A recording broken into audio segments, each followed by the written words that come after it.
Antonio Alcalde y Barriga nació en Cigales, Valladolid, provincia de Castilla la Vieja, en 1701. A los 16 años tomó el hábito dominico en el convento de San Pablo, en España. Fue lector de filosofía y sagrada teología por espacio de 26 años en diversos conventos de su orden. Fue nombrado obispo de Yucatán en 1761 por el rey Carlos III, prelacia que ejerció hasta 1772. El 12 de diciembre de 1771 llegó a Guadalajara como obispo número 22 de la diócesis de la Nueva Galicia, a sus 70 años. Impulsó la construcción del Hospital Real de San Miguel de Belén, hoy antiguo Hospital Civil de Guadalajara. También fue un promotor de la fundación de la Real Universidad de Guadalajara. Falleció el 7 de agosto de 1792. Con el fin de conmemorar el 250 aniversario de la llegada del obispo alcalde a Guadalajara, la Secretaría General del Colegio de Jalisco propuso la creación del Seminario Permanente de Investigación Fray Antonio Alcalde O.P., que fue aprobado por la Asamblea de Asociados Numerarios el 28 de febrero de 2020. Dicho seminario se conforma con investigadores de reconocida trayectoria y jóvenes investigadores que han realizado trabajos vinculados con temas alcaldeanos. Se ha procurado la interdisciplinariedad en la integración del seminario, así como diversidad en las instituciones de origen de sus miembros. Los enfoques de estudio van desde el análisis económico, de las devociones, la educación seglar y religiosa, la gestión episcopal, la iconografía, las órdenes religiosas femeninas y masculinas, entre otros temas. Este esfuerzo se inscribe en las labores de divulgación de la Comisión Honorífica Interinstitucional de Conmemoraciones Jalisco, Historia con Futuro, instaurada el 26 de noviembre de 2020. Dicha mesa tiene dentro de sus principales objetivos realizar una revisión historiográfica de los procesos históricos, la reflexión crítica, la generación de contenidos para su divulgación y la apertura del diálogo con los jaliscienses sobre su herencia histórica. Buenas tardes a todos los integrantes del seminario Fray Antonio Alcalde. En esta ocasión no nos acompaña la maestra Exchet, por motivos de agenda no va a poder acompañarnos. En esta sesión vamos a tener dos ponencias. La primera va a estar a cargo del doctor Rafael Patrón Sartí y del licenciado Carlos Armando Mendoza Alonso. Voy a leer una reseña de curricular. El doctor Rafael Patrón Sartí es maestro en Economía Agrícola por la Universidad de Oxford y doctor por la Universidad de Reading, Inglaterra. Ha trabajado en el rescate histórico de la Universidad de Mérida en la época colonial por más de una década, publicando sus resultados en libros y revistas especializadas como Estudios de Historia Novohispana del Instituto de Investigaciones Históricas de la UNAM, así como en Historias del INAH. Actualmente labora en la Universidad Autónoma de Yucatán. El licenciado Carlos Armando Mendoza Alonso, originario de Cholul, Mérida, Yucatán, es licenciado en Historia por la Universidad Autónoma de Yucatán, estudiante del Máster en Gestión de la Documentación, Bibliotecas y Archivos de la Universidad Complutense de Madrid. Sus temas de interés son la archivística eclesiástica, historia de la Iglesia yucateca y religiosidad popular. Actualmente labora como coordinador general del Archivo Histórico de la Arquidiócesis de Yucatán. Y ellos nos presentan Entre el reformismo borbónico y la realidad indiana, Fray Antonio Alcalde y su prelacía en el Obispado de Yucatán, 1763-1771. Bienvenidos, les cedo la voz. Muchas gracias a todos por estar aquí en la presentación y también gracias al Colegio de Jalisco por darnos esa oportunidad de echar un vistazo a la figura de Fray Antonio Alcalde durante su estancia en Yucatán. Voy a compartir una presentación y voy a empezar yo y posteriormente le voy a ceder la palabra a mi compañero Carlos Mendoza. Hemos titulado esta exposición Entre el reformismo borbónico y la realidad indiana, Fray Antonio Alcalde y su prelacía en el Obispado de Yucatán, 1763-1771. Es importante revisar algunos de los antecedentes a la prelacía de Fray Antonio Alcalde. Como es conocido por la historiografía, a mediados del siglo XVIII se dio un pronunciado regalismo que buscó un mayor control sobre la Iglesia española. El rey Fernando VI ordenó en 1749 la secularización de las doctrinas a cargo de las órdenes religiosas en obispados como el de México y Lima y ponerlas bajo el clero secular, el cual consideraba más bajo su control como patrono de la Iglesia en los territorios indianos.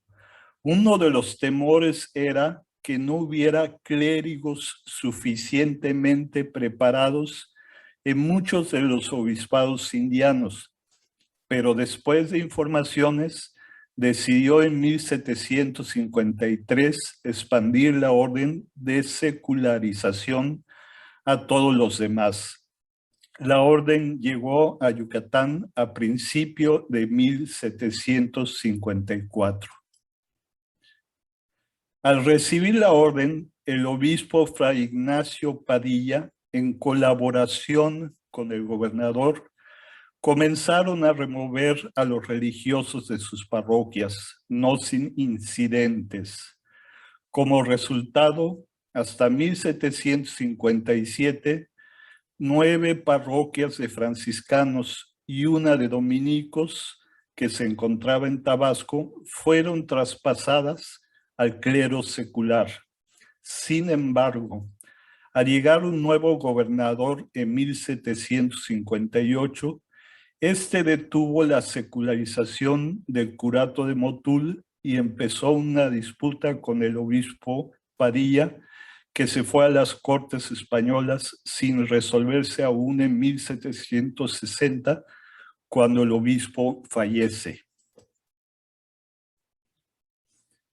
En 1761 se dio en Yucatán un acontecimiento que marcó a la sociedad colonial yucateca.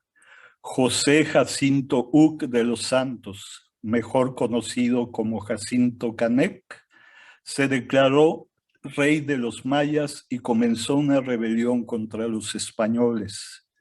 Aunque esta fue sofocada en cuestión de semanas, los informes dados entonces señalaron que la trifulca había tenido como saldo 600 mayas y 40 españoles muertos. La sublevación sucedió en un pueblo llamado Sistel, una región donde los curatos estaban a cargo de clérigos seculares, lo que los puso en la mira de las autoridades, cuestionándose su capacidad para hacerse cargo de las parroquias. Por otro lado, levantó a la golpeada orden seráfica al darse cuenta que en los curatos que ellos administraban no hubo sublevación. Lógicamente, los gobernadores y capitanes generales de Yucatán no querían enfrentar nuevas rebeliones como la de Sistel y dieron un espaldarazo a los franciscanos ante la corona, pidiendo que los religiosos permanecieran en sus curatos. Antes de adentrarnos a las acciones tomadas por Fray Antonio Alcalde durante su prelacía en Yucatán, es importante tener en cuenta el contexto social, económico y ambiental que hubo en la región durante su estancia. En el cuadro podemos ver cómo desde 1766 la diócesis, que abarcaba las provincias de Yucatán y Tabasco, sufrió los embates de plagas de langosta, sequías y huracanes que llevaron al hambre, que fue más pronunciada hacia 1770. De acuerdo a estimados de la población indígena, esta decayó bruscamente. Alrededor de una tercera parte murió entre 1765 y 1773. A manera de ejemplo, se puede ver en la siguiente gráfica la mortandad de hombres y mujeres en el pueblo de Timucuy. Entre las líneas rojas se encuentra el periodo como obispo de Yucatán de Fray Antonio Alcalde, y puede verse cómo la mortalidad iba en aumento afectada por la escasez de alimentos. La problemática de plagas dio lugar a una procesión de la Virgen considerada más milagrosa en Yucatán, la de Izamal, que fue llevada en procesión a Mérida rogando que terminara la plaga de langosta. En la imagen puede verse al doctor Agustín Francisco de Chano, provisor del obispado, que las investigaciones revelan que fue un gran aliado del obispo alcalde. El mismo obispo mencionaría el problema de las plagas en diversas ocasiones. Por ejemplo, en 1769 le escribió al rey que actualmente se halla esta provincia de Tabasco en extrema necesidad de hambre por la langosta que ya va para 3 años que devora los maíces o milpas. Las calamidades causaron estragos en la economía de Yucatán. En ese tiempo, en la provincia existía todavía el régimen de encomiendas, ya que los hijos de los conquistadores y sus nietos, bisnietos, tataranietos, etcétera, clamaban que no se podía subsistir sin ellas. Los indígenas sustentaban mucho de la economía yucateca con sus cosechas y tenían que pagarle tributo a los encomenderos, siendo sujetos a otras exacciones por las autoridades, como lo eran los repartimentos y servicios personales. A su vez, debían pagar las subvenciones y derechos parroquiales a los párrocos. Al caer su población, también se desplomó la recaudación. Las autoridades civiles declararon que los tributos habían caído hasta en un 40%. Los diezmos reportados cayeron en cerca de una tercera parte entre 1764 y 1774. Si tomamos como base 1764, la cuarta del obispo era un poco más de 4,000 pesos. Comparado con el diezmo reportado para 1785 en Guadalajara, este no llegaba ni a una décima parte. Ante estos antecedentes y panorama, ¿cómo enfrentó la realidad yucateca con la que se topó Fray Antonio Alcalde? A su llegada a Yucatán, Fray Antonio Alcalde se puso en contacto con las diferentes autoridades y decidió respaldarlas para frenar la secularización de los curatos de los franciscanos. A menos de 3 meses de haber tomado posesión, escribió una carta en conjunto con el gobernador en la que recomendaron seguir la solicitud de los antecesores gobernadores de que no se despoje de sus curatos a la religión de San Francisco, por lo útil que es su conservación y aún el aumento de sus individuos en todo el obispado. A principios de enero de 1764 empezó su primera visita por la diócesis. Como resultado de esta primera visita, le escribió al rey que en muchos de los curatos de clérigos hallé idólatras, hechiceros y cómplices en esta última rebelión que estuvieron negando a Dios y a vuestra majestad, y no conocían por su rey ni legislador más que al monstruoso idólatra Canec. Nada de esto hallamos en los curatos y pueblos que están al cuidado de los regulares. Antes, si bien consta, andaban como a porfía sobre quienes habían de ser los primeros en salir contra los rebeldes en defensa de la ley de Jesucristo, fidelidad y obediencia a vuestra majestad, su Rey y Señor.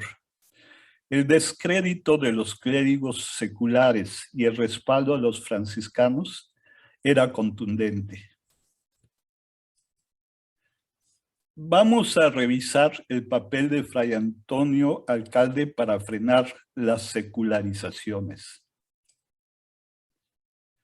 Después de recibir cartas de las autoridades civiles y el obispo alcalde, la corona decidió en 1765 oficializar una pausa en las secularizaciones en Yucatán, ordenando que, enterado su majestad de cuanto contienen las citadas cartas, ha resuelto no se haga novedad en los curatos que vaquen y continúen en ellos los religiosos.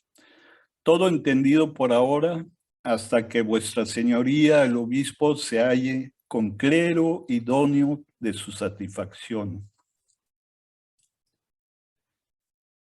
En respuesta a esta orden, el obispo alcalde y el gobernador Zayas la aceptaron, pero decidieron añadir nuevas peticiones. Ellos dijeron: en atención a lo necesario que es dicha religión de San Francisco en este obispado para el servicio de ambas majestades, ya que el medio de la mendicidad no tiene lugar para su manutención, juzgamos sería muy conveniente que, para la conservación de dicha religión, se quedasen los 20 curatos que al presente administran dichos religiosos por el tiempo que fuese del agrado de su majestad. Muy importante, sin que en esto tenga intervención el obispo ni gobernador, que son o por tiempo fueren, por ser muy conducente para la paz de estas provincias en lo venidero, especialmente entre obispos, clérigos y frailes. Si hay o no suficientes clérigos idóneos al arbitrio del obispo. Es clara la intención del obispo y del gobernador de maniatar a sus futuros pares, de continuar las secularizaciones, quedando solo al rey esta disposición, haya o no clérigos idóneos. Como resultado, la corona tomó en cuenta sus peticiones y respondió: ha resuelto su majestad, conformándose con lo que vuestras señorías proponen, en que para conservación de la expresada religión se queden los 20 curatos que al presente administran los citados religiosos por el tiempo que fuera la voluntad de su majestad, sin que en su remoción o conservación tengan vuestras señorías intervención. En la siguiente tabla podemos observar las secularizaciones realizadas en Yucatán durante las prelacías de los obispos Fray Ignacio Padilla y Fray Antonio Alcalde. En la segunda línea está la lista de los curatos a cargo de regulares que, entre 1753 y 1760 cayeron de 30 a 20. Mientras que estuvo Fray Antonio Alcalde al frente del obispado, ninguno se secularizó. Los franciscanos mantuvieron sus 20 curatos hasta 1821, año en que, por el decreto de las Cortes contra las órdenes religiosas, solo se les dejaron 2. A manera de comparación, en este cuadro se pueden observar lo obrado en cuanto a las secularizaciones en la diócesis de México por 2 de los obispos más regalistas que se conocen, Manuel Rubio y Salinas y Antonio Lorenzana, confrontando con lo realizado en la diócesis de Yucatán. Los primeros secularizaron el 86% de las doctrinas del clero secular, mientras que los segundos solo el 33%. Durante la estancia de Fray Antonio Alcalde en Yucatán, tuvo que hacerle frente a una nueva política borbónica, la expulsión de los jesuitas en 1767. Ellos estuvieron a cargo de la universidad existente en Mérida desde 1624 y el obispo tuvo que tomar cartas en el asunto para llenar el hueco vacío. A unos meses de la expulsión, el obispo alcalde le escribió al rey: por privilegio real y pontificio, tenían los religiosos de la compañía en esta provincia una universidad en donde mantenían 2 cátedras de gramática, una de artes, otra de teología escolástica, otra de moral y otra de cánones, con facultad de dar grados menores y mayores como se acostumbran en otras universidades. Y siendo del agrado de vuestra majestad, puede conceder el mismo privilegio de universidad a este colegio tridentino del mismo modo que lo tenían los religiosos de la compañía, arreglándose en lo posible dichos estatutos de la Universidad de México, lo que considero muy necesario para estímulo de la juventud. Para lograr su objetivo de que en el colegio tridentino se erigiese universidad, Fray Antonio Alcalde le solicitó al rey que las rentas que tenían los jesuitas para sostener sus estudios se le otorgaran al seminario tridentino. También le pidió el edificio del Colegio Seminario de San Pedro, que fue un convictorio o residencia de colegiales, usualmente foráneos, que iban a Mérida para estudiar en la universidad. Después de varios trámites, el rey otorgó el permiso solicitado por Fray Antonio Alcalde en 1778. Pero por diversas razones políticas y económicas se atrasó la apertura de la universidad y esta solo se logró en 1824, ya en el México independiente. Dejo a mi compañero Carlos Mendoza para que continúe con la exposición.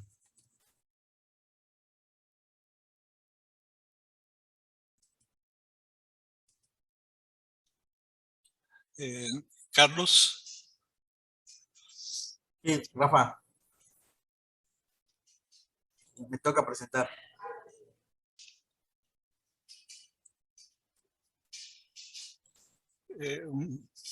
¿Sí se ve? Sí. Muy bien. Creo que es importante aclarar algo que platicamos al principio de esta reunión, que mucho se debe a que haya pocos trabajos sobre Fray Antonio Alcalde en Yucatán, a que las fuentes principales, como es el archivo histórico de la Arquidiócesis de Yucatán, estaban prácticamente cerradas a la consulta. Era muy difícil, en primera, acceder a la información, y en segunda, pues no estaba no estaba organizado y por lo tanto no tenía un inventario, ¿no? Entonces, a partir del 2013, se da pues, un traslado de la catedral, o sea, de los documentos históricos de la catedral o del archivo histórico de la arquidiócesis a el exconvento de Concal. Eso conllevó a realizar el traslado de todo el patrimonio documental de la arquidiócesis. No solamente hablo del archivo histórico de las obispados, sino también hablo de todos los archivos históricos de las parroquias. O sea, no solamente de lo que estaba en la Secretaría de Cámara de la Catedral, sino también, repito, de las parroquias, que incluyen los libros de sacramentos y los libros disciplinares, que son los libros de cuentas, de cofradías, de fábrica y los libros de mandatos, ¿no? Entonces, esa raíz de ese traslado en que, pues, y a raíz también de la creación de ese inventario, que se pudo localizar muchos de los documentos que, pues, originaron y se dieron a raíz de la administración de Fray Antonio Alcalde en Yucatán, ¿no? Yo creo que es importante mencionarlo. Bueno, gracias por la presentación, Rafael. Y yo creo que con todo lo que explicó, las dificultades que tuvo Fray Antonio al llegar a Yucatán, dificultades en múltiples sentidos, ¿no? Las calamidades que derivaron en muertes y con ello también a la poca recaudación de diezmos. Pero, sin embargo, pues Fray Antonio realizó varias obras pías que repercutieron no solamente de manera inmediata, sino que también repercutieron y fueron recordadas muchos años después incluso de la muerte de Fray Antonio Alcalde, ¿no? Entonces es lo que les voy a presentar a continuación. Como al igual que en el Obispado de Guadalajara, muchas de las obras pías de Fray Antonio aquí en Yucatán fue dirigido al ámbito de la salud. Aquí el primer hospital que se erigió en el Obispado de Yucatán fue el Hospital de San Juan de Dios. Los que conocen Mérida, los que conocen la catedral, bueno, el templo de San Juan de Dios, que está justo al lado de la catedral. Bueno, ahí a principios del siglo XVII, los juaninos, bueno, se instaura el hospital y en el transcurso del siglo XVII los juaninos toman posesión de este hospital. Pero por sus pocas rentas, por sus pocos recursos, fue muy difícil mantenerlo. Pero Fray Antonio Alcalde, cuando llega, dona la cantidad de 20,000 pesos, ¿no? Ese dinero, a través de los réditos que posteriormente pues dieron con parte de esa donación, se recordaría muchos años después, ¿no? Aquí, por ejemplo, una carta que manda el prior del Templo de San Juan de Dios en 1775, menciona precisamente esto, ¿no? Del dinero que donó, del dinero que donó Fray Antonio Alcalde. No solamente se estaba manteniendo el hospital, sino que también diversificó sus servicios, ¿no? Donando el dinero específicamente para dotar de camas para 6 mujeres y 4 sacerdotes, ¿no? De hecho, en esta misma cédula real que encontramos, se menciona que de los 20,000 al año estaban dando 1,000 pesos de rédito, ¿no? Que era la principal fuente de ingreso que tenía el hospital. Ese igual es un punto muy importante porque si nos remitimos a la historiografía, en ese tiempo, durante la segunda mitad del 18, se observó una relajación por parte de los juaninos en muchas de las diócesis de Nueva España, pero que contrastó con lo que se estaba dando aquí en el Hospital de San Juan de Dios, gracias precisamente a la donación que donó, que dio Fray Antonio Alcalde, ¿no? Yo creo que es un punto ahí muy importante a considerar, ¿no? Cuando muchos hospitales en Nueva España estaban en cierta crisis, en Yucatán estaban más o menos estables, ¿no? Y lo menciona precisamente el prior, que esta donación seguía dando frutos.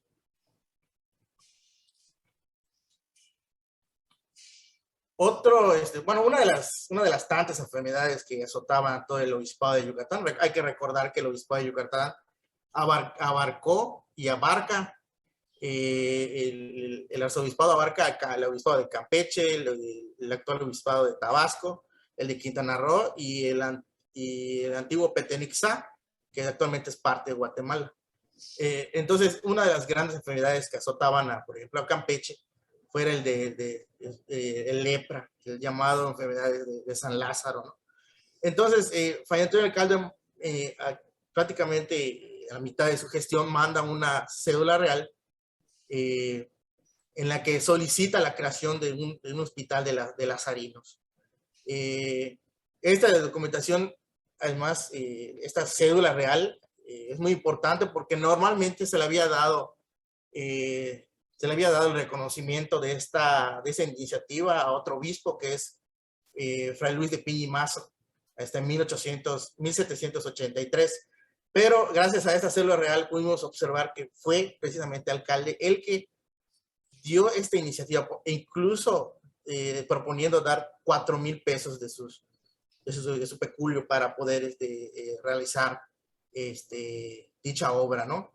Y manda la justificación del por qué se tenía que realizar, y también pide dinero a través de las encomiendas que vacasen, que se tomara ese dinero para la construcción y mantenimiento de este hospital, ¿no?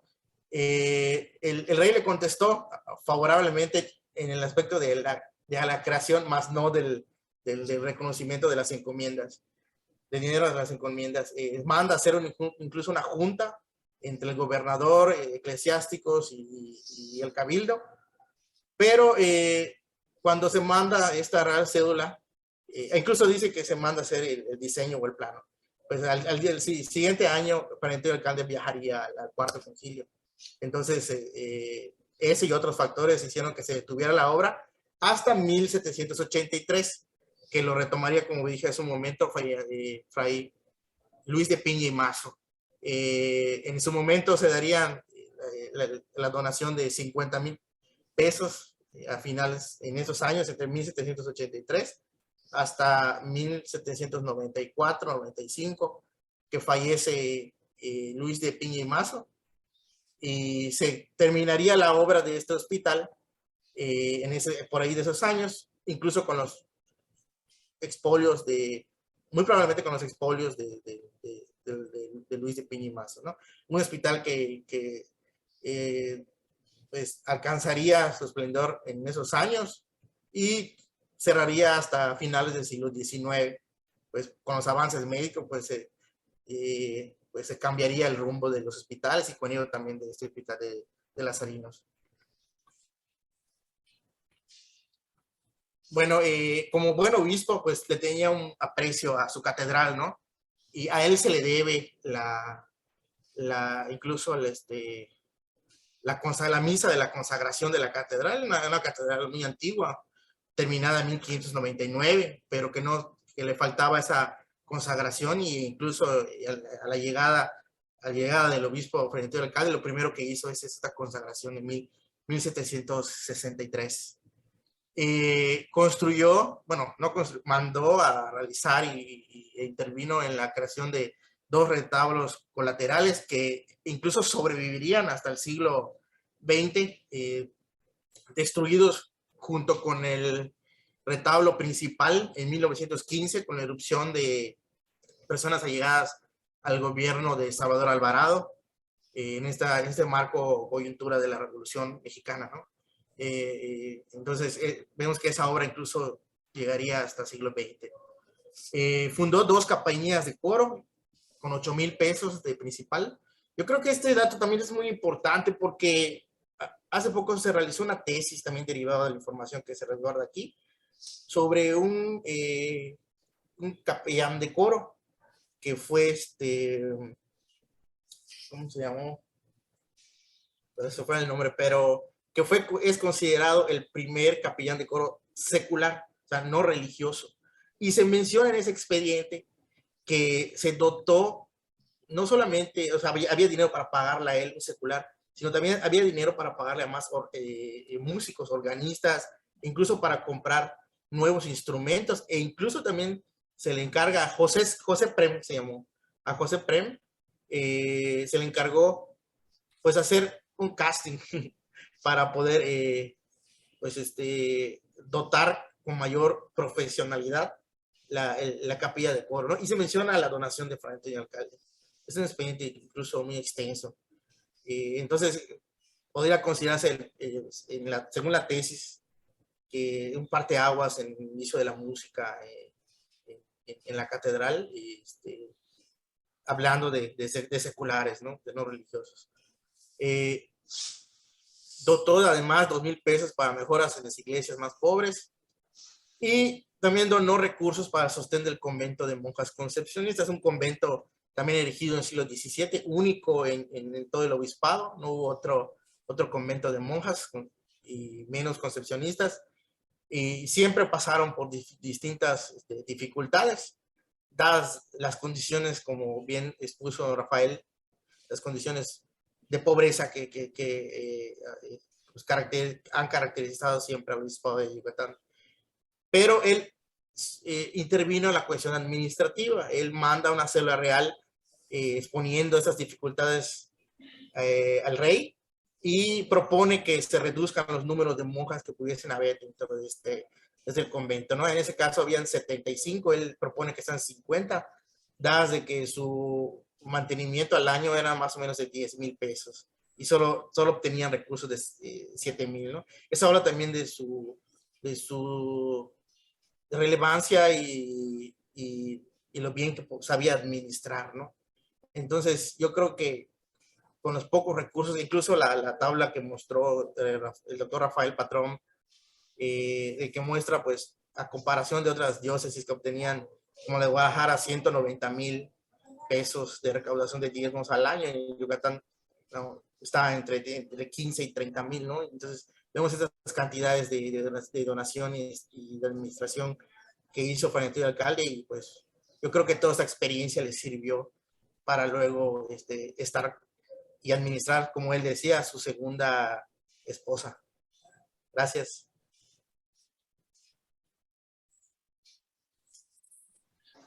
¿No quieres pasar la última sí, disculpen. Sí, me faltó una. Bueno, el primer intendente de Yucatán fue Lucas de Gálvez, un personaje sumamente reconocido y estudiado, principalmente precisamente por ser el primer intendente de Yucatán, que pues trajo a este departamento todas las ideas del reformismo borbónico, ¿no? Que incluyeron la creación de caminos, el camino real, la creación del mercado, que actualmente se llama Lucas de Gálvez, abrió el camino, mejoró el camino de Mérida a Cizal, que era en ese entonces el principal puerto, ¿no? Hablando de esa liberación del comercio marítimo. Bueno, infinidad de obras que en su momento, en su llegada, bueno, además le recuerdo porque fue asesinado y en el medio de la plaza principal, plaza histórica actualmente de Mérida, ¿no? Entonces, una muerte ahora sumamente estudiada y recordada, ¿no?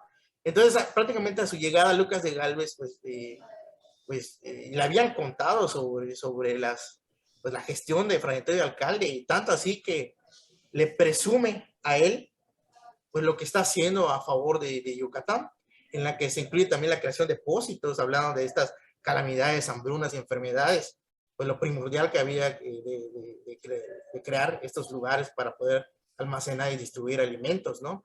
Y le escribe a Fray Antonio Alcalde, incluso a pocos meses de la muerte de este personaje, de Fray Antonio Alcalde, y le dice que dado su reconocimiento y demás, le pide como que ayuda para poder realizar estas obras que estaban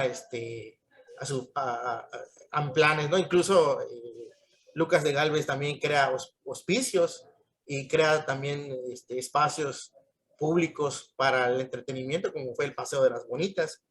Bueno, todo esto se lo presume a Fray Antonio Alcalde, le dice que por favor si pudiese colaborar en todos estos proyectos, pues se lo agradecería, ¿no? Entonces vemos también que incluso décadas después todavía Fray Antonio Alcalde era muy bien recordado aquí en Yucatán, y sobre todo, repito, con un personaje también tan importante para la historia de Yucatán como lo fue Lucas de Gálvez. Gracias. Yo creo que es importante leer ¿sí me escuchan? Sí, Sí, sí lo escuchamos, doctor. el último párrafo, ¿no? De que dice Lucas de Gálvez. Él era en un sentido metafórico el que decía, el que le pedía la ayuda, no realmente le estaba pidiendo ayuda económica, sino más bien le traía muchos recuerdos de lo que había hecho Fray Antonio en Yucatán. Entonces, en este último párrafo, él le dice, trayéndole a la memoria la inexplicable pobreza que aquí tocó y las tiernas sensaciones con que el generoso corazón de vuestra señoría ilustrísima se ha manifestado constantemente, favorecedor de este su primer rebaño que, lleno de gratitud, hace sin cesar la más decorosa memoria de vuestra señoría ilustrísima. Y es importante recalcar que esto es todavía en el siglo XVIII. Ahí, gracias a todos. Muchas gracias, doctor Rafael Patrón Sartí, licenciado Carlos Armando Mendoza, por su presentación. Voy a ceder el micrófono, una vez presentado, al doctor Roberto Aceves Ávila. Él es licenciado en Economía por la Universidad de Guadalajara, maestro en Políticas Públicas por el Instituto Tecnológico Autónomo de México y doctor en Ciencias Sociales por el Colegio de Jalisco. Sus principales líneas de investigación son la historia cultural y los estudios sociourbanos contemporáneos. Pertenece al SNI nivel 1, es autor de varias publicaciones destacándose que es bueno y útil invocarles continuidad y cambio en las devociones religiosas en Guadalajara 1771-1900. Y en el seminario nos presenta su trabajo titulado Los justos solo mueren a los ojos de los insensatos, impreso sobre Fray Antonio Alcalde de fines del siglo XVIII a principios del XX. Deseo la voz, doctor Roberto. Muchas gracias, Edgar. ¿Se escucha bien? Bien. Con anterioridad se les mandó por correo el pequeño ensayo, son 28 hojas, respecto al trabajo que yo presento. Yo no analizo, digamos, la biografía de Alcalde, yo no trato de ver cuál fue su trayectoria, sino más bien trato de ver cómo fue interpretado Fray Antonio Alcalde desde su muerte hasta principios del siglo XX. Y como vamos a ver, esta interpretación no es trivial, tiene un fuerte impacto sobre el imaginario de los tapatíos, y no solo de los tapatíos, incluso llega a impactar a ciertos aspectos de la discusión ideológica a nivel nacional sobre qué papel debía jugar la Iglesia y qué papel debía jugar el Estado en la concesión o en el ejercicio en el otorgamiento, digamos, de bienes públicos relacionados con la beneficencia y la caridad. Si me permiten, a mí me gustaría, voy a compartir pantalla del ensayo que les comento. Ay, acá está, perdón, ya. Bien, los justos solo mueren a los ojos de los insensatos. La frase está tomada de las exequias de Fray Antonio Alcalde, publicadas en Guadalajara allá por 1793. ¿De qué partimos? Bueno, básicamente partimos de un principio que propone Michel Foucault. La historia se construye a partir de discursos. Y estos discursos lo que hacen es reflejar relaciones de poder. En la medida en que construimos la historia, nosotros le tratamos de dar significado o sentido a ciertos elementos, personajes, episodios, los cuales se convierten en fuente de legitimación o se convierten, digamos, en fuente de transmisión de la verdad. Como lo señala Foucault, los discursos como expresión de distintos saberes representan formas de ejercicio del poder. Fray Antonio Alcalde es una figura que curiosamente fue retomada durante el siglo XIX después de su muerte, no solo por los liberales, sino también por los conservadores. Gracias a su popularidad, todo mundo quiso hacer uso de la figura de Fray Antonio y ambos trataban de justificar cosas esencialmente distintas, pero que coincidían en la figura de Fray Antonio en su aspecto caritativo. Bien, ¿qué podemos...? Cabe aclarar que este no es un trabajo exhaustivo. Lo que nosotros tratamos de hacer es analizar la figura de Fray Antonio Alcalde en diversos impresos, sobre todo de Guadalajara, aunque también algunos de México. Nos falta revisar, obviamente, la parte hemerográfica. Todavía es un trabajo pendiente por hacer.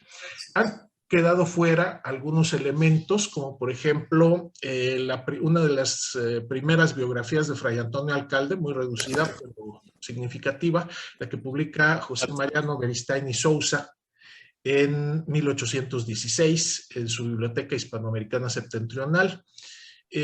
Pero en general hemos tratado de dar una muestra de las visiones más representativas sobre Fray Antonio Alcalde en estos impresos que van desde fines del siglo XVIII hasta principios del siglo XX. Bueno, ¿qué pasa con la figura de Fray Antonio? Básicamente podemos distinguir tres grandes periodos. Uno, el inicio que va, la formación de su biografía, que va desde las exequias fúnebres publicadas en Guadalajara en 1793 hasta, digamos, mediados del siglo XIX. En esta primera etapa, Fray Antonio, pues, se le construye como una figura casi hagiográfica, es casi una geografía la que tenemos de él. Se destacan sus valores de santidad, sus virtudes heroicas y sobre todo se destacan los aspectos caritativos de su personalidad. Y es aquí en esta primera etapa, en la primera mitad del siglo XIX, cuando se empieza a construir la leyenda de Fray Antonio Alcalde como el fraile de la calavera.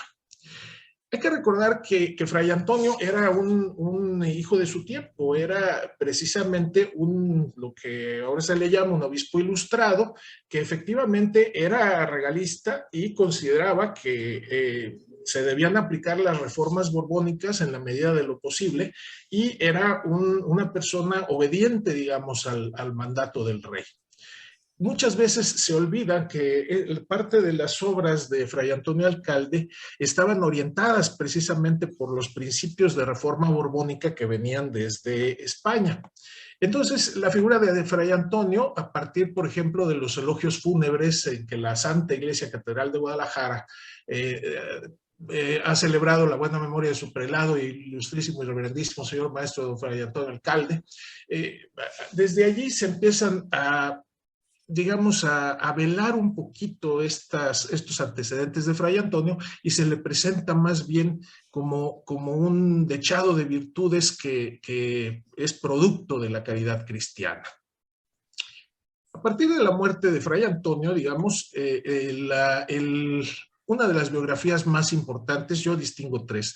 Una es la que genera Mariano Otero en 1830 bueno, hay otros antecedentes de obras anteriores, pero digamos la biografía de Alcalde que publica Mariano Otero en 1837 es una de las más relevantes, ya que de aquí es donde se van a desprender la mayor parte de las noticias que posteriormente vienen.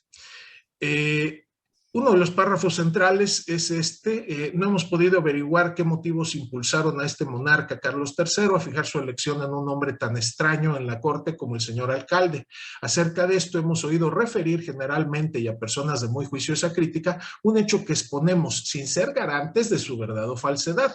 Y aquí es donde viene la leyenda de que estando el rey cazando en las cercanías de Valverde, entra al convento para descansar un rato y sorprende al Pero en su celda, donde no tenía más muebles que una tarima, un cilicio colgado de la pared, algunas imágenes y una mesa y un tintero y una calavera.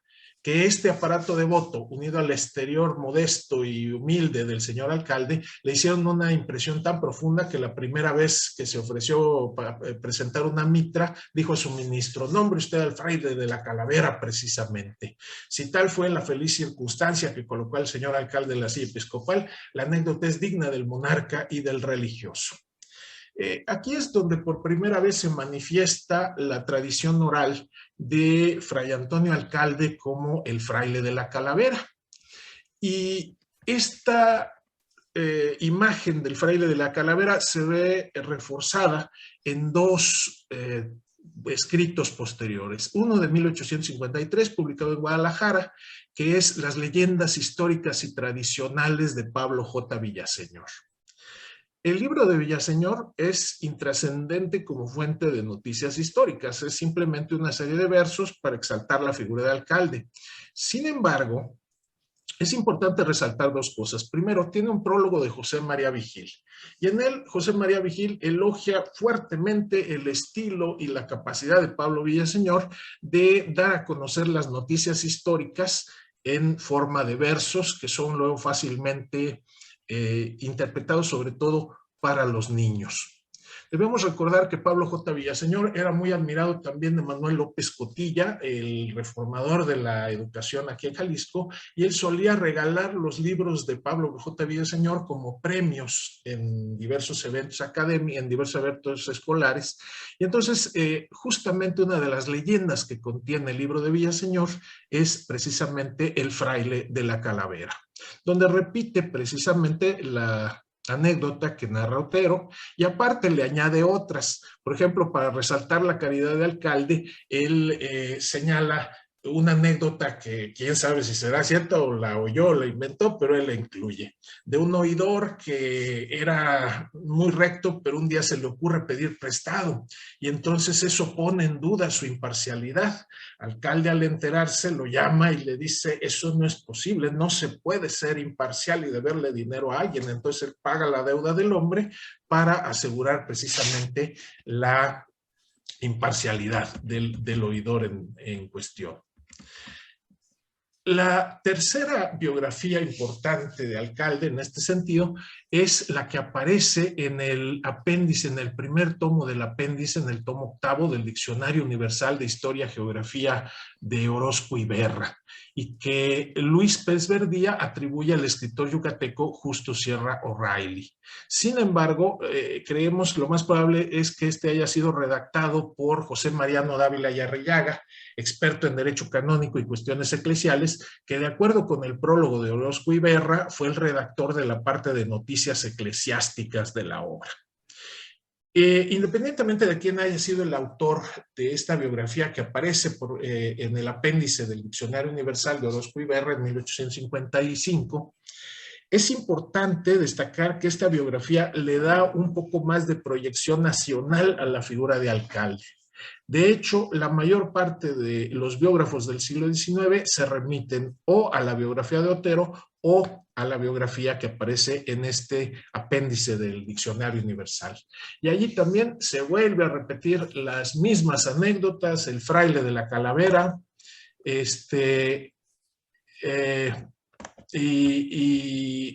pues básicamente no se añade ningún nuevo elemento a la biografía de alcalde.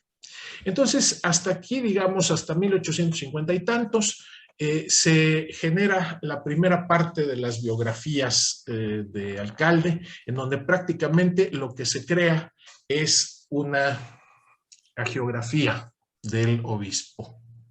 Bien, a partir de la segunda mitad del siglo XIX, empieza una de las grandes polémicas sobre cuál debe ser el papel que deben cumplir la Iglesia y el Estado dentro de sus respectivas esferas.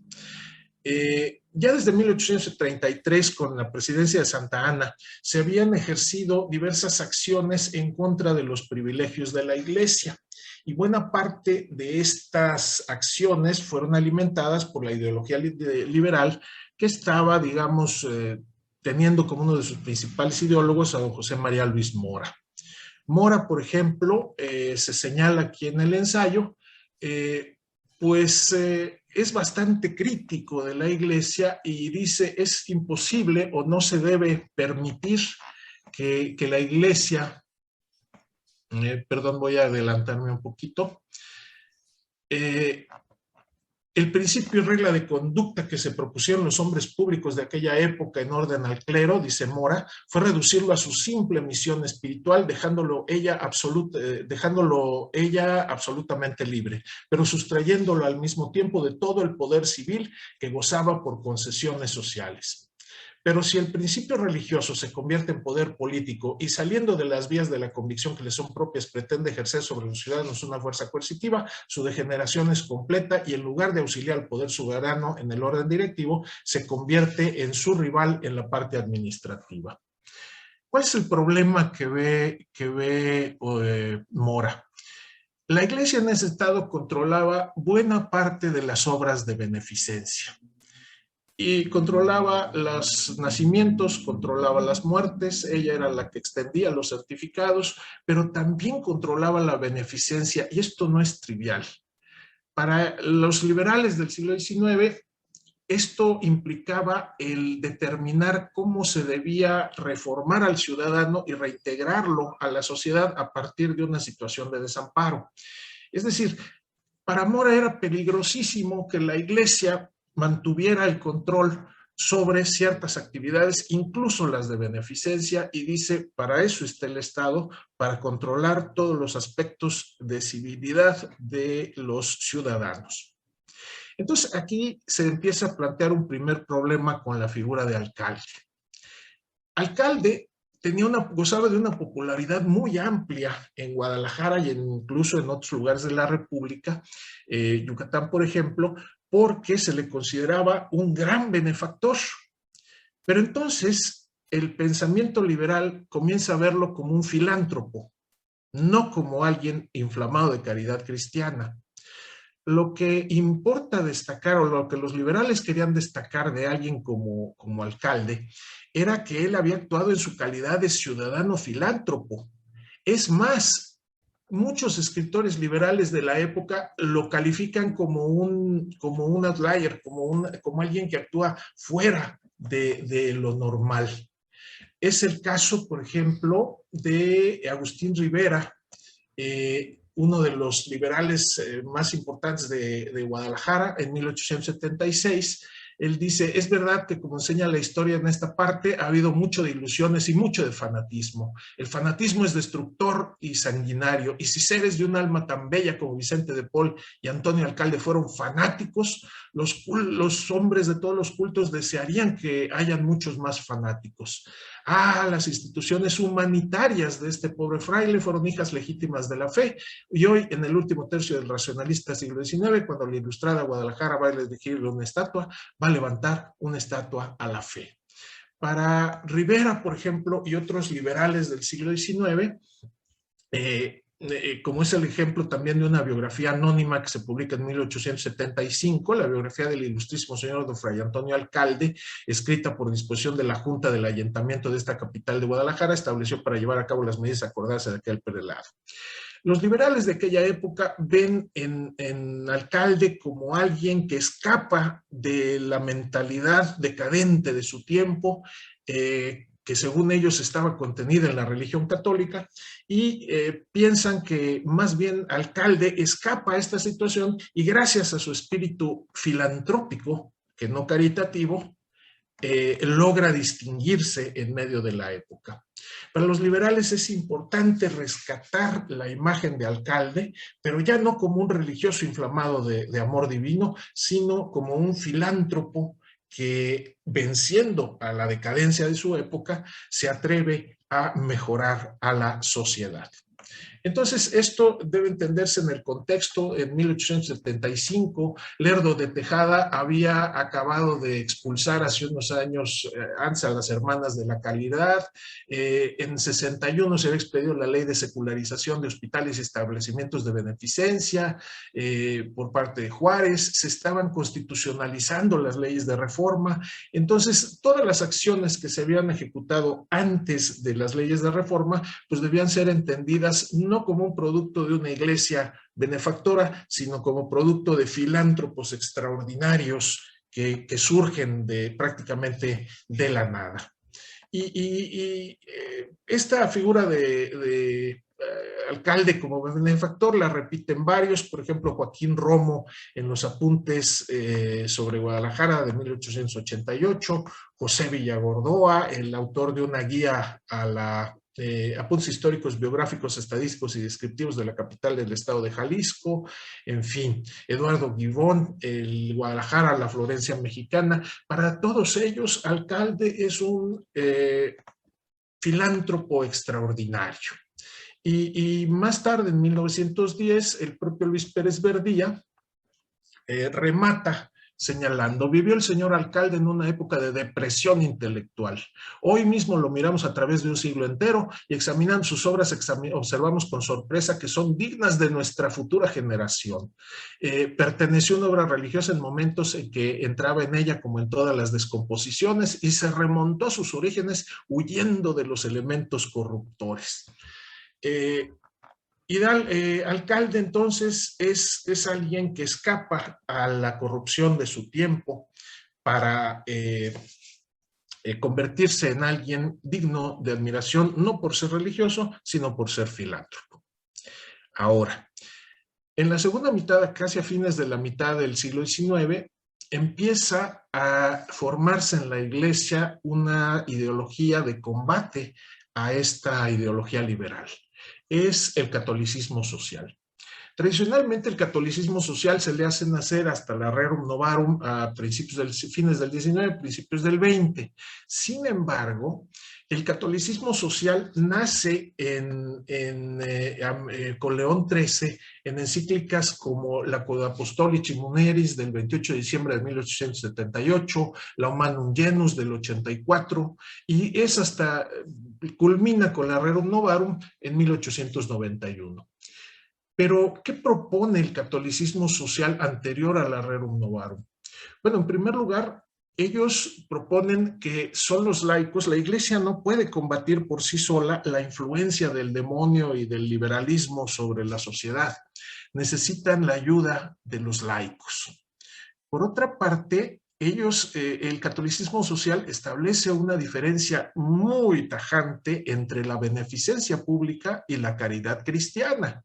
Y dice, no es lo mismo porque una está guiada por principios malignos y por principios destructivos de la sociedad, no toma en cuenta el amor a Dios, no toma en cuenta la caridad cristiana, la cooperación entre los cristianos, etc. Y en cambio propone una beneficencia laica que no nos va a llevar a nada bueno porque destruye los principios que unen a la sociedad. Entonces, aquí lo que vemos es ahora una recuperación de la figura de alcalde para el catolicismo social.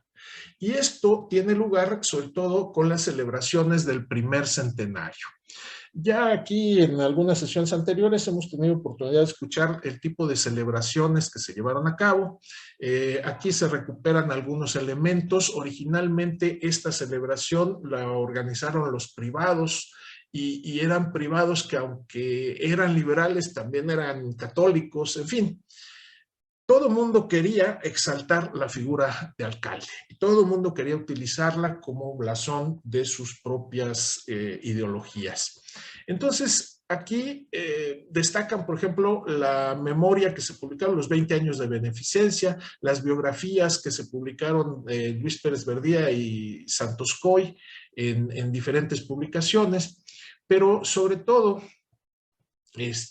quiero destacar yo los festejos que se hicieron en Catedral los días 8 y 9 de agosto. Se publicaron odas, se publicaron un montón de obras conmemorativas, incluyendo la biografía de don Crescencio Carrillo Ancona, obispo de Yucatán, el fraile de la calavera o la centuria de un gran prelado. Por cierto que en esta biografía de Carrillo Ancona también se señala que aunque don Mariano Otero vacila en aceptar la tradición del fraile de la calavera, este es general en Yucatán y se consigna en el museo y en el registro yucateco, o sea, el museo yucateco y el registro yucateco, lo que indica que la tradición oral sobre esta anécdota de la vida del alcalde estaba extendida más allá del obispado. Pero bueno, vayamos a la descripción de las festividades religiosas que se hacen en Guadalajara a partir del centenario. En catedral, el sermón de las honras fúnebres lo hace don Atenógenes Silva. ¿Quién es este señor? Pues es una de las figuras más destacadas de la Iglesia de Occidente en el siglo XIX. Fue secretario de Pedro Loza, fue doctor en teología, él provenía del, si no me equivoco, del Pío Latino de Roma, era una gente, eran los nuevos cuadros mejor formados para combatir las ideas liberales en México, logrando al mismo tiempo, por su preparación, un acomodo con el régimen porfirista. Don Atenógenes Silva hace el sermón este es, por ejemplo, el monumento fúnebre que se erige alcalde en la catedral, y Atenógenes Silva genera un sermón muy encendido y él combate la idea de que alcalde es un simple filántropo. Él rechaza esta posición. Al hablar, señores, de la acción religiosa del ilustrísimo señor alcalde, debo presentaros su obra inmortal de la beneficencia, porque la caridad, forma y fundamento de esa obra, es esencialmente cristiana. El señor alcalde no fue filántropo en el sentido moderno de la palabra, fue caritativo. Sí, señores, esta es su gloria más pura, esta fue la calidad dominante de su personalidad. Él socorría a los necesitados, quería con predilección a los huérfanos, etcétera, etcétera, pero al catolicismo social le interesa que se elimine la idea de que alcalde es un filósofo, un filántropo laico. Él es un producto de la caridad cristiana y como tal debe ser reconocido. En este mismo sentido, hila su acción con la de otro obispo, el que lo sucede, don Juan Ruiz de Cabañas y Crespo, y lo invoca: levántate tú, ilustrísimo Cabañas, inmediato sucesor de nuestro héroe distinguido por tu amor a los pobres y a la niñez desvalida. Esta referencia es importante porque va a ser tomada más tarde por el catolicismo social de principios del siglo XX. Alcalde y Cabañas van a ser los dos grandes abanderados, las dos grandes figuras que le van a servir a católicos como Agustín Yáñez en su época o como Anacleto González Flores. Cuando llega el centenario de Cabañas, que también continúa la obra caritativa de alcalde, ambas figuras son retomadas y son vueltas a engrandecer y tomadas como ejemplo para tratar de arrancárselas de las manos al liberalismo que promovía de nuevo la beneficencia laica. Entonces, pues bueno, básicamente este es el pequeño recorrido que se ha tratado de hacer sobre cómo se recupera la figura de alcalde a partir de su muerte. Yo lo que quisiera pedirles de la manera más,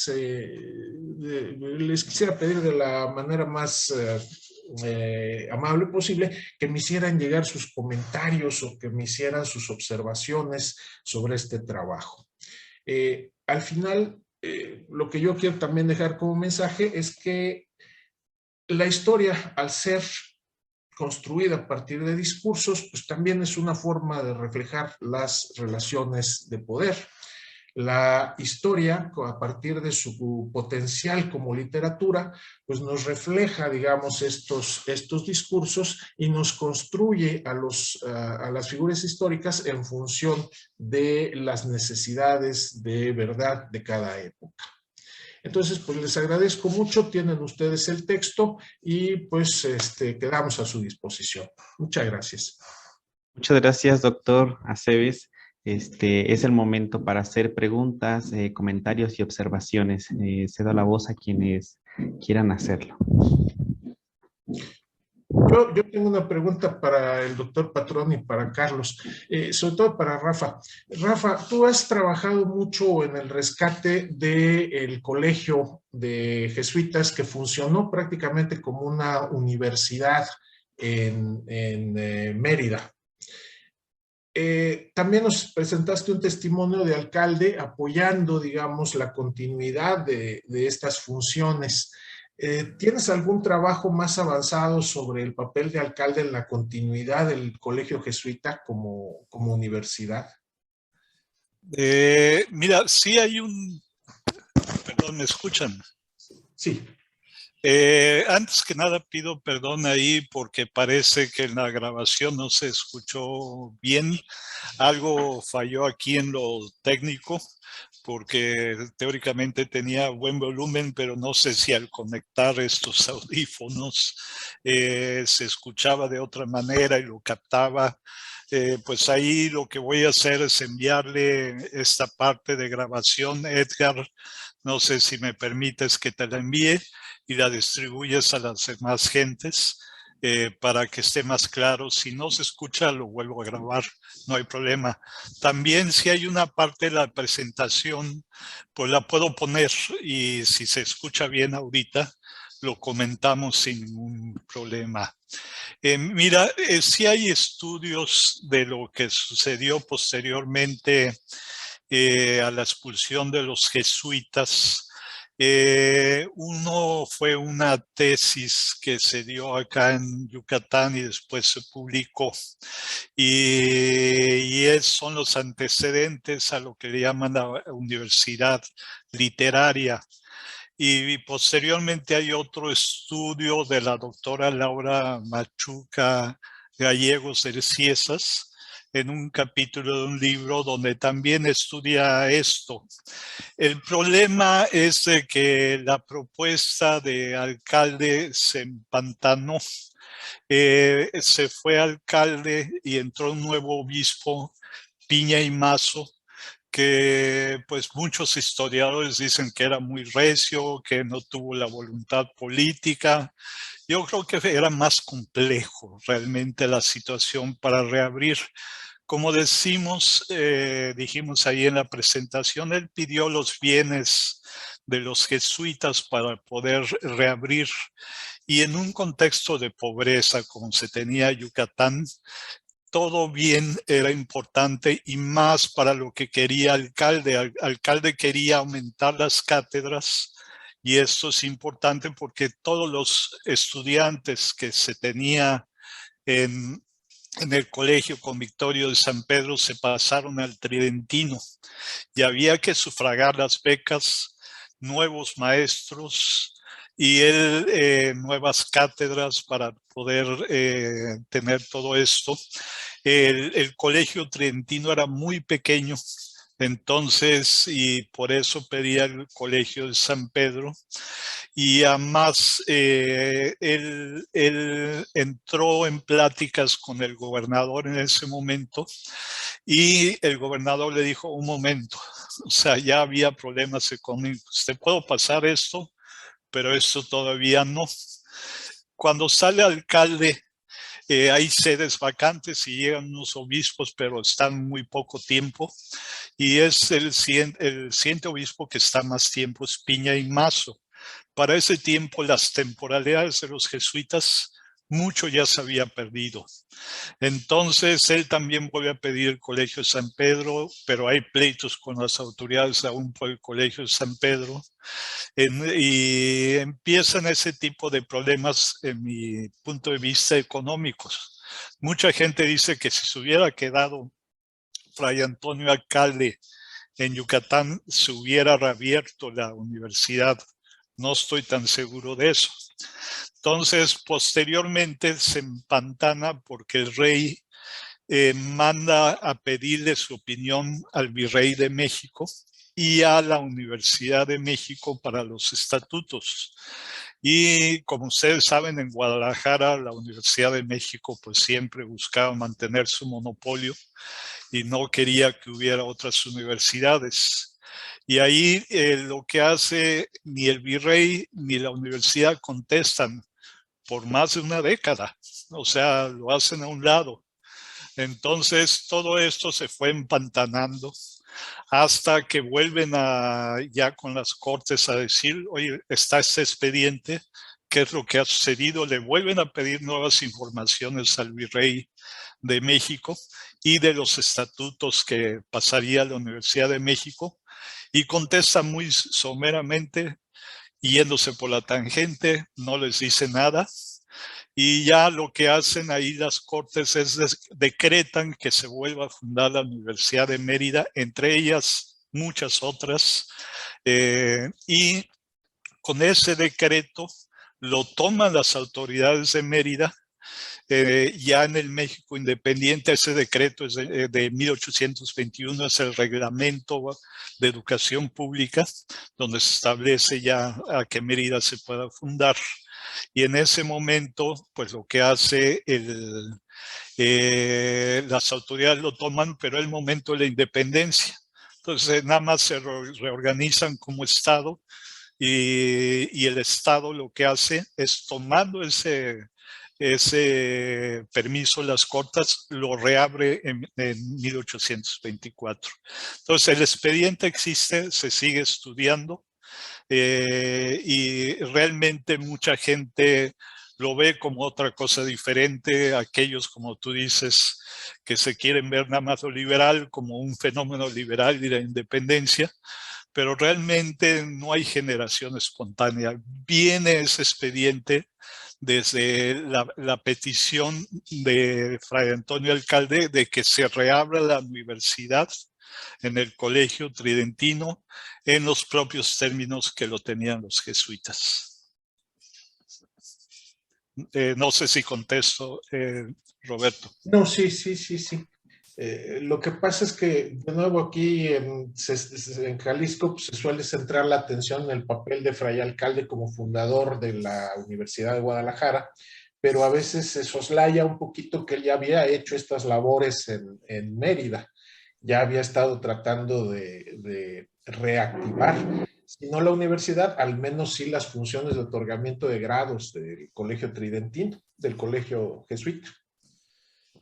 Pues no, los jesuitas ya estaban expulsos, ¿no? Sí, bueno, sí. Sí, entonces lo que él busca, yo creo que la experiencia no está, no lo dijimos, pero en el texto está, que toda la experiencia que acumuló en Yucatán le sirvió posteriormente en Guadalajara. Buen punto. Gracias, Rafa. No hay por qué. Muchas gracias. ¿Alguien más tiene alguna pregunta, comentario? Porque en lo personal yo tengo bastantes. Voy a dirigirlas primero a la ponencia primera del licenciado Mendoza y el doctor Patrón. Respecto a la visita de 1765, ¿fue la única que hizo o hizo algunas otras? Y bueno, estuvieron citando como un informe, algo así de esta visita. ¿Creen que, bueno, eso ya es una petición personal, creen que nos podrían pasar ya sea la referencia bibliográfica en dónde encontrarla, o si lo tienen digitalizado y compartirlo al seminario, porque creo que es un documento bastante interesante, además de que en el conflicto que ya en el proceso de la secularización sistemática de las doctrinas, por lo que entendí, o más bien no me quedó muy claro, ¿quién era el que se oponía a que se hicieran la secularización? ¿Era el obispo o era el rey el que enviaba que no se secularizaran más doctrinas? En cambio, también ver que si era uno o la otro, cuál fue como, digamos, las acciones que hizo Alcalde al respecto para poder, ya sea o continuar la secularización, porque también en el programa de secularización, pues, influyeron bastantes circunstancias, como que si había clero suficiente para poder llenar las vacantes de las doctrinas, o si el clero mismo, si había suficiente, además, que estuvieran preparados, ¿no? Con las lenguas, que hubiera cleros lenguas, así como que en algunos puntos de la secularización se destinó que las doctrinas más pingües quedaran en manos de los religiosos, y que también otro de los procesos que se hicieron para ir mermando la cantidad de religiosos fue que se prohibieron que las órdenes tuvieran ingresos por 10 años, por ejemplo, se les restó el ingreso de religiosos para mermarlos. Entonces, ver si era, por un lado, una estrategia de alcalde el que no se secularizaran, o era un mandato del rey, y cómo lo enfrentó en este caso alcalde. Y por otro lado, mencionaron, me parece que fue el licenciado Mendoza, sobre la consagración de la catedral, que se hicieron pues como fiesta, supongo, y se hizo pues seguramente algún sermón. ¿Se sabe si se llegó a imprimir este sermón de 1763? Digo, sería interesante saber si él predicó, quién predicó, y digo, por el trabajo que está desarrollando el doctor Aceves, y a mí también me interesa bastante. Digo, estas son las preguntas para los primeros ponentes. Gracias. Gracias. Si quieres, empiezo con las primeras. Existen, alcalde, en las visitas que hizo, sus informes no fueron extensos, sino fueron relativamente cortos. El primero no lo tenemos, pero tenemos la fuente y está en el Archivo General de Indias. Un resumen de ese nos los hizo pasar amablemente algunos datos. La doctora Adriana Rocher, que está en la Universidad de Campeche, ella ha escrito mucho al respecto de las secularizaciones, de las doctrinas. Cuando les enviemos el texto, ahí vienen muchos, bueno, los trabajos que ha trabajado ella sobre este respecto, y ahí vas a tener bastante información, y los extractos que hacen algunos de los que citamos en esta ponencia. La segunda, esa yo la tengo, son solo como 3 o 4 páginas, no me acuerdo, y con mucho gusto te la envío, pero es muy pequeña el reporte, ¿no? Y como tú dices, hay mucho más que en la ponencia ahorita no platicamos, sino más bien un poco los resultados, pero todo lo que se dio, cómo se fue dando en el texto se va a explicar. Como tú sabes, las secularizaciones fue parte como explicábamos, del regalismo, de buscar que de la iglesia el que mandara era el rey. Entonces, en todo lo posible, no se llegó a un galicismo como tal, pero estaba buscando más la autoridad. Y algunos autores dicen que primero experimentó en América para después llegar al concordato allá en España. Entonces, realmente la propuesta del rey era que se secularizaran. Cuando hubo problemas, hubo otra cédula en 1757, me parece, donde dicen, bueno, hay que esperar a que mueran los religiosos, si se puede, y entonces ya despojarlos de las doctrinas. Entonces ya había ciertas quejas que en diferentes obispados eran diferentes. Acá, cuando llega alcalde, mucha gente a veces se pregunta que ¿acaso no era franciscano o en lugar de dominico? Por la manera en que actuó. Entonces había sucedido esta rebelión de Sistel, y al existir la rebelión de Sistel, ya los gobernadores empezaron a poner un freno. No querían que hubiera otro levantamiento, y lo que estábamos explicando tal vez no se escuchó por lo del volumen.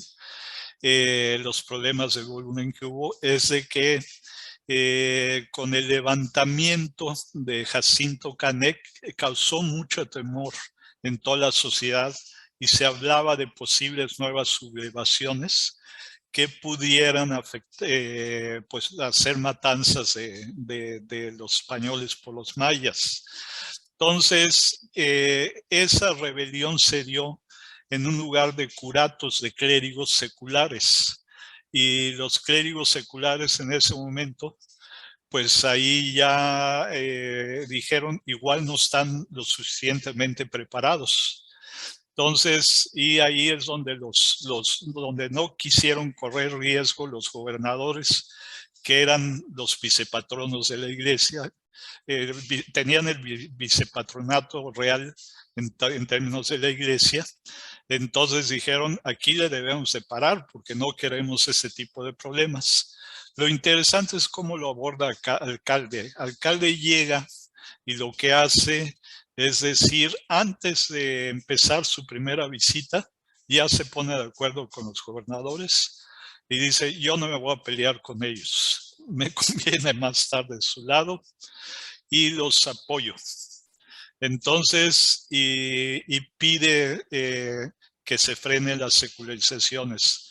Después de hacer sus visitas, todavía le da más crédito a la rebelión de Canek y a todo lo que había sucedido y que los franciscanos eran buenos o no. Ahí no pusimos mucho de esto de, tienes un muy buen punto, si había clérigos suficientes idóneos. Y había diferentes informes. Mientras que los gobernadores, tú sabes que en la cédula real de 1753, se decía, ya que hay suficientes clérigos idóneos, que se proceda a la secularización. Entonces, ahí es donde empiezan a decir, no los hay, aun cuando el obispo Padilla anteriormente había dicho que sí los había. Entonces, posteriormente enviaron informes y unas gentes decían, hay 40 y tantos, y el obispo alcalde decía, hay 6. Y se van a ocupar, están ocupados y no pueden utilizar las parroquias. Entonces, según la vara con la que se medía y según qué era lo que se quería decir, entonces cada quien enviaba sus informes y el fiscal hacía notar estas diferencias.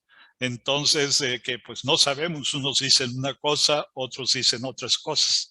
La clave está en la respuesta que hace Antonio Alcalde. Si me permites compartir otra vez la pantalla, entonces voy a tratar de irme a donde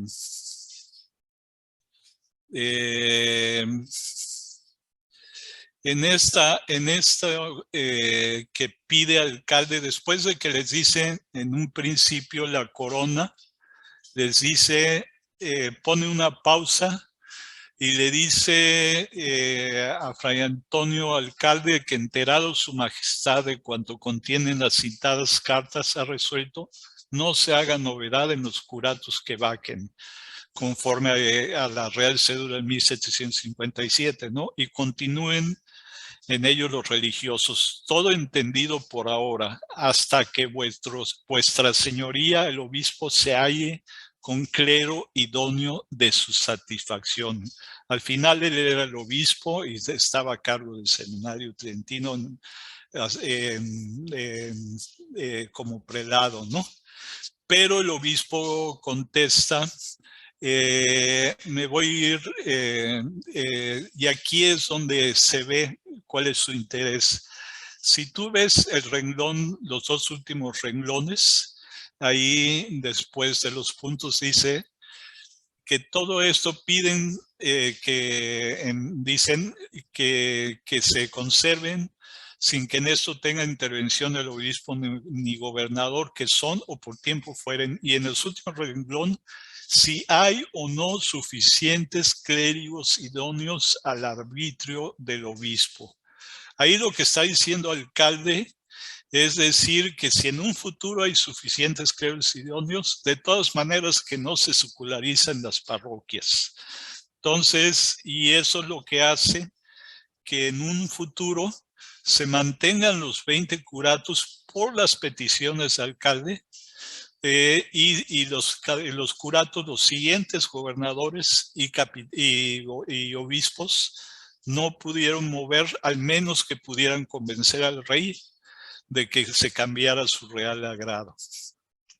No sé si con eso Te contesto, dejo ahorita para las otras preguntas a Carlos. Carlos. Sí, gracias, doctor. Rafael.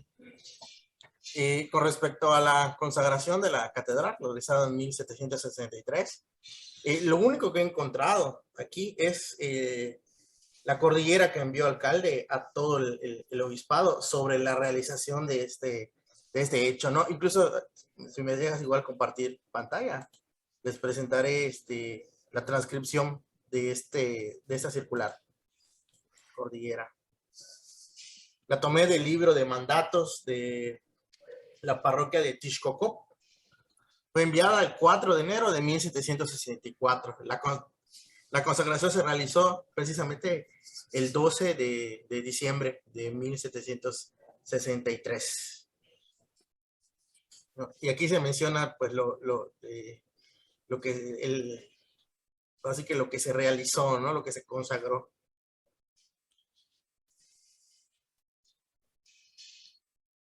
Los utensilios, el altar.